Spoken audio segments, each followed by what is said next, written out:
October 8th, day 1 of wedding cake duties, I guess. Today, here's my list and everything. So I'm gonna go to the store, get all the ingredients, all the flour, sugar, butter, a lot of butter. Wedding cake, I think today I'm going to do just bake off the cakes, maybe freeze them because today's a Tuesday, the wedding's on Saturday. So I'm gonna get that done. I think I'm gonna get some ingredients for like chili and cornbread for the week while family's here. But that's what's on my agenda today. I'll probably catch you guys up at the store when I have all the groceries and take you along.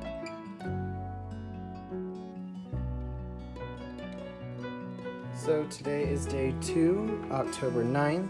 Today I'm going to be starting the cakes. I got all my setup here, my scale, the ingredients. I'm going to do the tiramisu cake first, and then I'll probably do the 2 red velvets. Ooh, wish me luck.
Bye.